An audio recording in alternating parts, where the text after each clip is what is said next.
एक मेजर के नेतृत्व में 15 जवानों की एक टुकड़ी हिमालय के अपने रास्ते पर थी। उन्हें ऊपर कहीं अगले 3 महीने के लिए दूसरी टुकड़ी की जगह तैनात होना था। दुर्गम स्थान, ठंड और बर्फबारी ने चढ़ाई की कठिनाई और बढ़ा दी थी। बेतहाशा ठंड में मेजर ने सोचा कि अगर उन्हें यहाँ एक कप चाय मिल जाती तो आगे बढ़ने की ताकत आ जाती। लेकिन रात का समय था, आसपास कोई बस्ती भी नहीं थी। लगभग 1 घंटे की चढ़ाई के पश्चात उन्हें एक जर्जर चाय की दुकान दिखाई दी, लेकिन अफसोस उस पर ताला लगा था।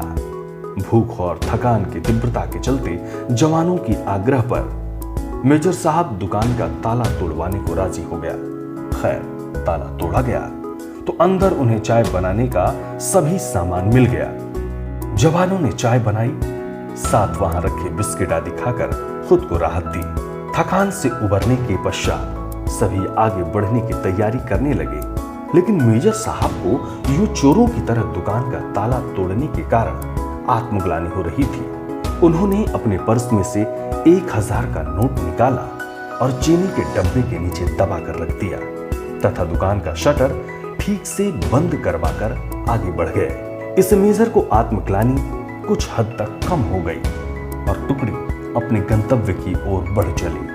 वहां पहले से तैनात टुकड़ी उनका इंतजार कर रही थी। इस टुकड़ी ने उनसे अगले 3 महीने के लिए चार्ज लिया। वह अपनी ड्यूटी पर तैनात हो गए। 3 महीने की समाप्ति पर इस टुकड़ी के सभी 15 जवान सकुशल अपने मेजर के नेतृत्व में उसी रास्ते से वापस आ रहे थे। रास्ते में उसी चाय की दुकान को खुला देखकर वहां विश्राम करने के लिए रुक गए। उस दुकान का मालिक एक बूढ़ा चाय वाला था, जो एक साथ इतने ग्राहक देखकर खुश हो गया और उनके लिए चाय बनाने लगा। चाय की चुस्कियों और बिस्कुटों के बीच वो बूढ़े चाय वाले से उसके जीवन के अनुभव पूछने लगे, खासतौर पर इतनी भीड़ में दुकान चलाने के बारे में। बूढ़ा उन्हें कई कहानियां सुनाता रहा और साथ ही भगवान का शुक्र अदा करता रहा। तभी एक जवान बोला, बाबा आप भगवान को इतना मानते हो, अगर भगवान सच में होता तो फिर उसने तुम्हें इतने बुरे हाल में क्यों रखा हुआ है? बाबा बोला, नहीं साहब, ऐसा नहीं कहते। भगवान तो है और सच में है, मैंने देखा है। आखिरी वाक्य सुनकर सभी जवान कौतूहल से बूढ़ी की ओर देखने लगे। बूढ़ा बोला, साहब मैं बहुत मुसीबत में था। एक दिन मेरे इकलौते बेटे को आतंकवादियों ने पकड़ लिया। उन्होंने उसे बहुत मारा पीटा, लेकिन उसके पास कोई जानकारी नहीं थी, इसलिए उन्होंने उसे मार पीट कर छोड़ दिया। मैं दुकान बंद करके उसे हॉस्पिटल ले गया।